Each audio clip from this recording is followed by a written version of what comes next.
Two armored guards stood guard in front of the massive barred gates leading to the Silver Dragon dungeon.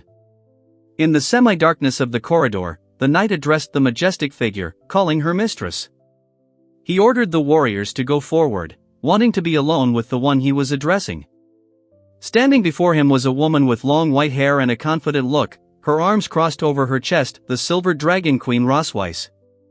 She chuckled wryly, asking the hero what it was like to be a prisoner of their dragon kind. A dark-haired youth with bruises on his body, chained up, asked for a quick death. The man with snow-white locks asked him sarcastically if he wanted to be executed instantly. The queen noted that it was not easy to sway the captive, but she noted his attractiveness and resilience. Blood streamed down the prisoner's face as he grimaced, saying that a few more scars would complete the picture. The white-haired interlocutor demanded a quick death, preferring it to humiliation. She remarked that if he had not been slandered by the villain, he would not have found himself in such a pitiful situation, and invited him to join the Silver Dragon clan. The wounded warrior asked if they were worthy of his choice, remaining determined even with his bloodied face. He hit the ground with such force that a powerful shock wave erupted. The dark-haired captive, naked to the waist, slumped against the cracked wall, gasping and spitting out blood amid clouds of smoke. Another dark-haired man, himself wounded and bleeding from the mouth, was furiously indignant at the prisoner's insolence. Rosweiss asked Leon Cosmode about his dream of destroying the dragon race and preserving the heroic glory for future generations. He ridiculed his opponent, telling him to wake up, otherwise death would overtake him here, and called him a talentless degenerate. The beaten Arden, barely able to stand on his feet, croaked that perhaps his descendants would find wealth and glory. The enemy found the idea amusing, but noted that he would have no heirs, which meant that the future would not come. Leo warned Rosweiss not to underestimate people, showing unwavering determination despite his wounds. The young dark-haired boy found himself trapped in the snake's enormous coils, his body covered in signs of struggle and wounds. The evil dragon twitched as the snake tightened its grip on his neck, and the white-haired woman mockingly noted his stubbornness. He addressed her quietly, calling her mistress, and there was an urgency in his voice mixed with respect. The white-haired figure asked sarcastically if he was ready to beg for mercy. The man struggled against the snake's chokehold, and his opponent coldly reminded him that he had made two mistakes from the very beginning. She sharply remarked that he should not have been left alone in front of the most skilled dragon hunter. The white-haired woman warned the dark-haired prisoner, stating that certain actions were strictly forbidden to him.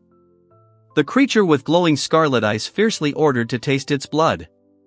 The white-haired, red-eyed queen flinched as the spell flared around her.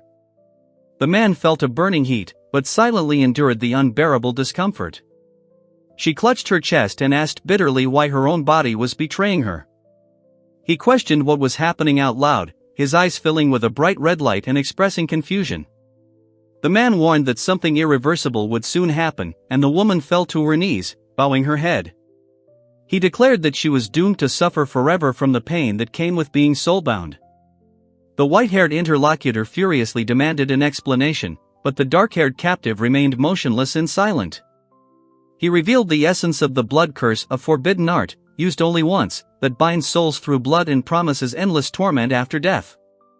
The angry opponent objected that if the spell only worked after death, then the current manifestation could not be explained.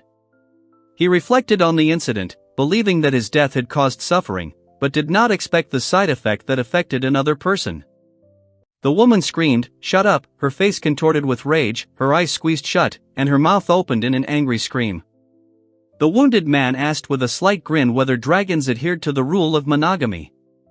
He explained that after his death, the great Silver Dragon Queen would be unable to find a new companion, leave heirs, or justify herself to her clan, emphasizing that the power of the forbidden spell exceeded all his expectations. Then he asked the queen a direct question about what would happen without successors, and added with confidence that the dragons would not have an heir now and in the future. After this, the wounded youth turned to the king, informing him that his life was coming to an end and therefore there was no need to take it himself.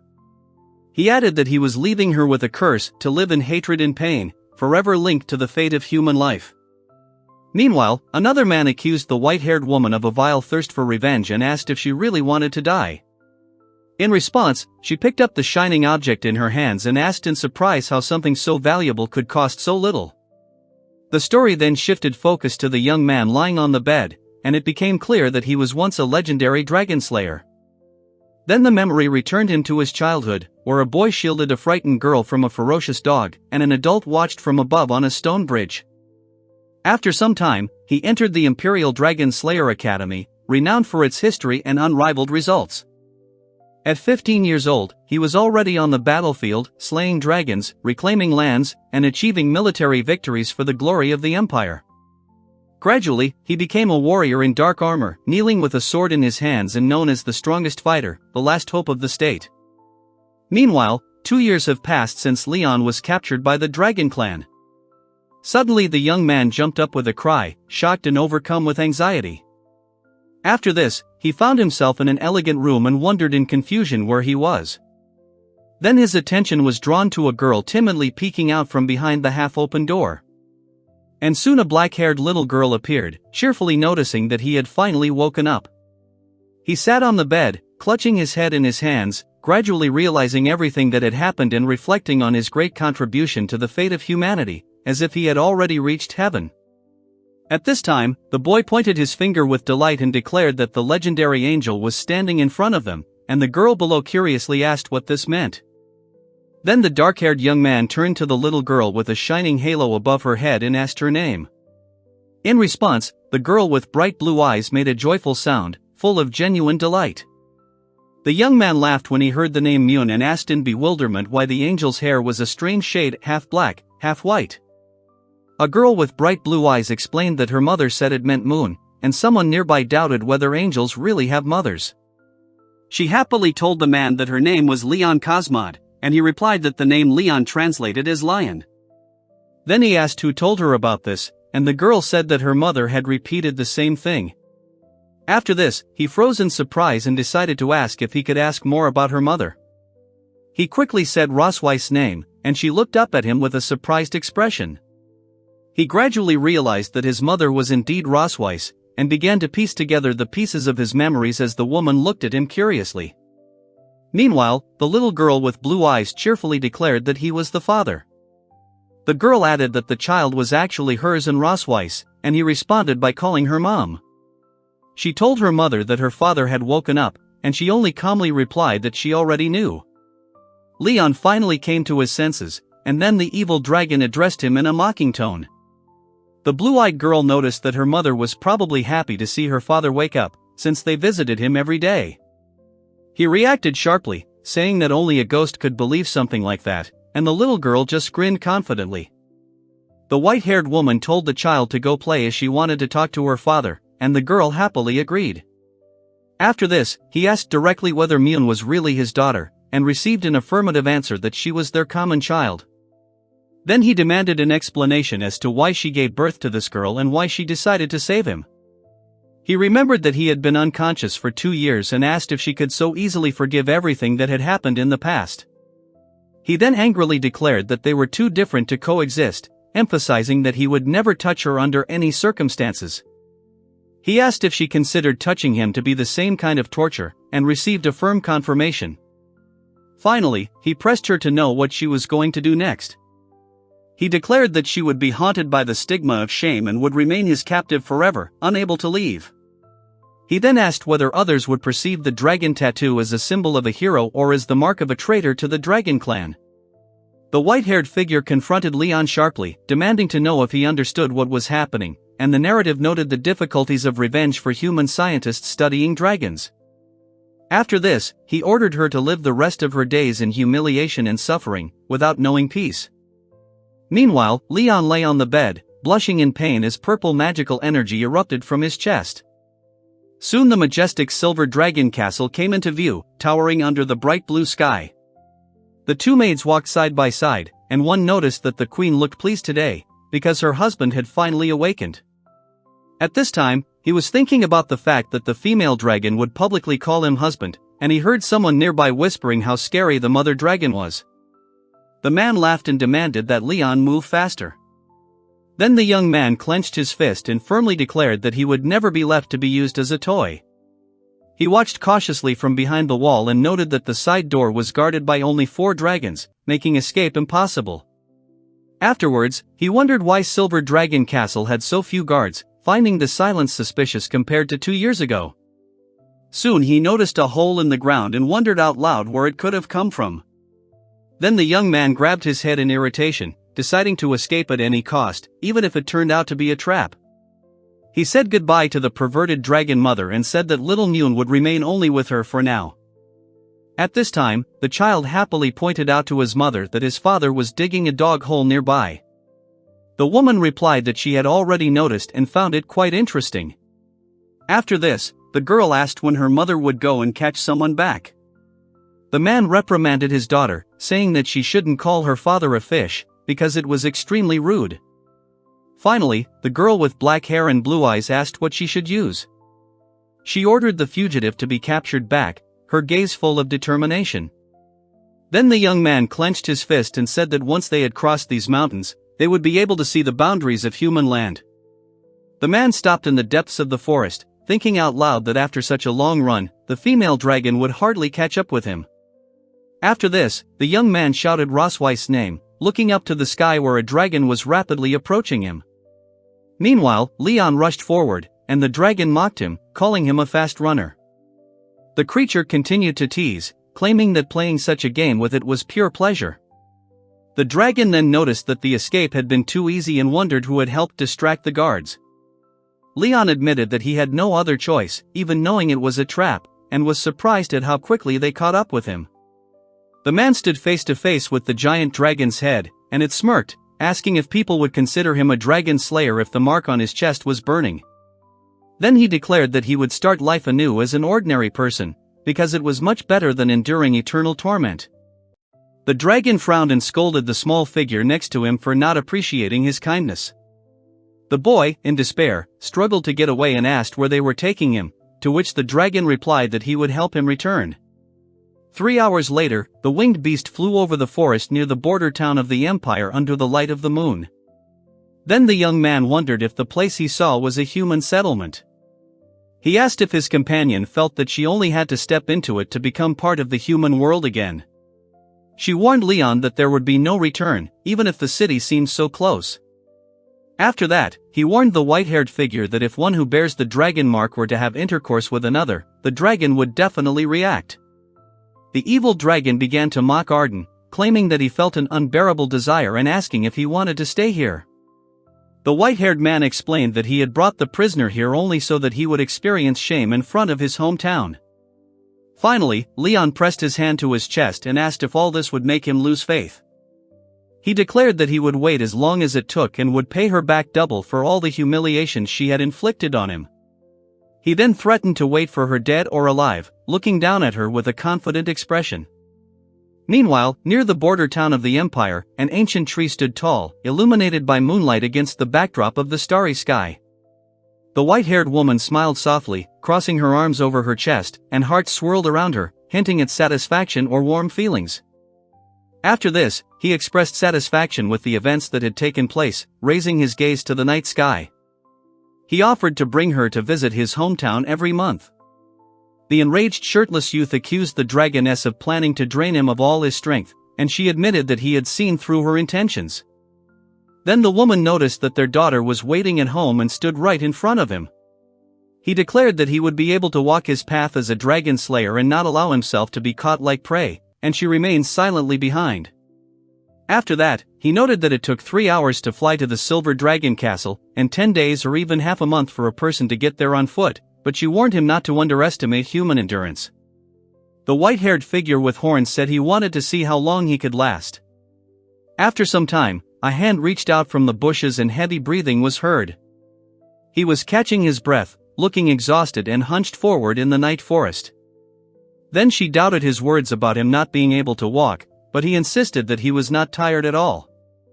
He flared up with anger in response, but she brushed it off, saying that the only strong thing about him was his tongue. After this, he noticed a group of riders approaching on horseback and shouted towards the army of dragon slayers. The young man hopefully expressed the thought that perhaps these people could help get rid of the dragon. However, he immediately became worried that if he called for help, Rosweiss would start killing without hesitation, and a dark figure was already watching from behind. At this time, the knight riding in front raised his hand, ordering his companions to stop on the forest road. One of the armed warriors asked if the two people, a man and a woman, who appeared from behind the bushes, were lost. He laughed nervously, claiming they were just hanging out together and refusing to drag innocent people into it. Then Arden warned him that the forest was full of dangers and offered to give him a ride to avoid encounters with wild animals. Soon, one of the armored men gave his name Walker, captain of the 47th Squad of the Imperial Army of Dragon Slayers, addressing another warrior in the depths of the forest. He thanked them for their kindness and said that they already knew how to defend themselves, but at the same time demanded that they not come closer. After this, the young man cautiously asked if he seemed familiar and wondered if they had met before. However, he suddenly noticed something was wrong and reacted sharply when a figure nearby conjured a purple flame in his palm. He chuckled and asked if his wife often mistook him for someone else, and then agreed to leave quietly, but only after she helped get rid of the others. The knight laughed loudly and said that he would not interfere with someone else's love. Then the white-haired figure told Leon that he had done a smart thing by not asking for help, but still reminded him of one thing. She firmly stated that he must determine his own place, emphasizing that children do not make her his wife, to which he replied that he never considered himself her husband. After this, she urged him to continue on his way, saying that the road was still long, and he followed her. She later asked him why he had lost consciousness while standing over the body of a man who had fallen in the woods at night. A woman with long white hair and horns noticed that humans were too fragile, and purple energy began to glow around her figure. At that moment, the child joyfully noticed that his father had woken up and exclaimed about it with delight. He wondered in confusion how he had ended up in such a place, and the girl explained that their mother had brought him back herself. Then he realized that she had indeed caught him like prey, and he noticed how the dragon was holding a small figure behind him in its claws. He looked at his bandaged arm and wondered what kind of bandage it was. The child happily said that it was she who bandaged his wound and demanded praise. The young man remembered the words of the dragonologists that dragons are cruel and hot-tempered from childhood, although Mune clearly showed dragon traits. He then wondered why she treated him like a father without the slightest animosity, wondering if it was because she was half human, half dragon. The young man praised Mune, calling her wonderful, and gently stroked the little girl's head, causing her to giggle softly. He then said that Mune was cute, but warned her not to become like her mother when she grew up, and the girl looked at him in surprise. After that, he froze in shock when he heard her question about what was wrong with being like her mother. The child then happily informed his mother that Mune had bandaged his father's wound following her instructions. He thought about what was happening and noted that this was exactly what should have been done. The girl supported her mother's words, but the young man thought to himself that she had too strict a character. After this, he invited the little girl to hide in the garden while he counted to 100, and then promised to find her. The child exclaimed joyfully that his dad wanted to play hide and seek with Mune. Then the young man hurriedly told her to hurry, adding that he was not like her mother. He called out to her urgently, demanding her attention, and heard only a short "what" in response. After that, he asked if they were being too strict with the child, looking at the figure with long blue hair. In response, she explained that all dragons had to endure hardships from an early age, and only a harsh upbringing could make them strong warriors. He then noticed that Mune was half human and asked if he couldn't at least accept a little of her charm. Then he threw in a compliment, saying that his interlocutor was quite nice herself. However, in response he heard that he was just a slave to vent her anger and that he shouldn't raise his head. Meanwhile, she declared that she was the queen of the Silver Dragon clan and was handing over the care of the child to him, as she herself was busy with state affairs. He countered that the baby still loved her, and noticed a slight smile appear on the woman's face. After that, he was left alone on the sunlit path and complained that it was too much of a burden for the dragon queen to have a dragon hunter forced to look after the children. The blue-eyed girl peeked out from behind the column, thinking that Mune was too naive to hide so obviously. Then the young man joyfully exclaimed that he had found Mune, and resolutely pointed forward. He wondered if the child was offended, looking closely at her serious face. The young man then apologized for keeping Mune waiting, embarrassed but still smiling. After this, the man called out to Mune, asking why she was running so fast. He looked back down the garden path, noticing that he had just seen her there, but now she was gone. Meanwhile, he thought that a child's mood was really very difficult to predict. He wondered why Rosweiss had entrusted him with the responsibility of taking care of the baby while she watched from the sidelines. At that moment, the girl excitedly hugged him from behind, exclaiming that she had caught him. Then the little girl with blue eyes asked in surprise the one she called Myun why he ran past her. The child explained that their father could not find Myun, so she went out to look for him. After this, the girl called her father, saying that Myun wanted to show him something as they climbed the garden stairs. The girl hummed, enthusiastically drawing, and the young man quietly watched her from behind. He smiled warmly and noted to himself that with his daughter his soul seemed to be healed. Then the little girl assured the boy that their father would soon help him escape from the clutches of his mother dragon. The girl happily showed her father the family portrait she had drawn, and he praised her, saying that she was worthy of being his daughter. After this, she enthusiastically showed him a drawing of 4 smiling people, which caused him surprise. He couldn't contain his shock and asked if Myun really had a sister. Then 2 girls with blue eyes and dark hair appeared on the scene, standing back to back, and one of them noticed that the target had been hit twice with one shot. He realized that the child he saw in the garden was her, and admitted that he had mistakenly called her by another name, which had made the little girl angry. The girl explained that Myun was not angry at all, but simply embarrassed when she saw her father. In the end, he noted that they rarely met, and therefore it was quite natural that they had not yet had time to get used to each other. He blamed the dragoness for hiding the child and decided to demand the truth, sitting at the castle wall. At this time, in the office, a white-haired figure was reading a document, and next to him on the shelf sat a small red dragon, making funny sounds. Then a man burst into the room, loudly calling out to Rosweiss, and the red dragon inside visibly flinched in surprise. The white-haired woman, holding several letters in her hands, calmly asked where Myun was. After this, the young man accused her of hiding and asked if she really had an older daughter, while she only listened silently from the table. He thanked her for giving him 2 children, acknowledging how hard her work had been. She then asked if they knew the reason why she never mentioned her eldest daughter. In response, he accused her of being jealous of his closeness with Mullen and said that she was preventing Noah from meeting him as a father. He asked her if she was too eager to see the child. After this, the man insisted that he wanted a good relationship with his daughter and, unlike her, was not a cold and strict mother. He issued a warning, telling her not to regret her choice. Meanwhile, the dark-haired youth raised the glowing staff with a grin and addressed Rosweiss with a mocking tone. Meanwhile, Leon started cooking, deciding to impress his eldest daughter by preparing something delicious for her. He explained that he had often made creamy stew for the squad before, and everyone said that the dish was suitable even for children. Then he tried his creation and noted that his culinary skills were not rusty at all. The girl happily said that this taste would certainly endear Noah to him, and the boy with the long nose added that she loved her father's food the most. Meanwhile, 2 maids were discussing how the prince had recently recovered from a serious illness and was still cooking for the family, calling him a caring dragon man.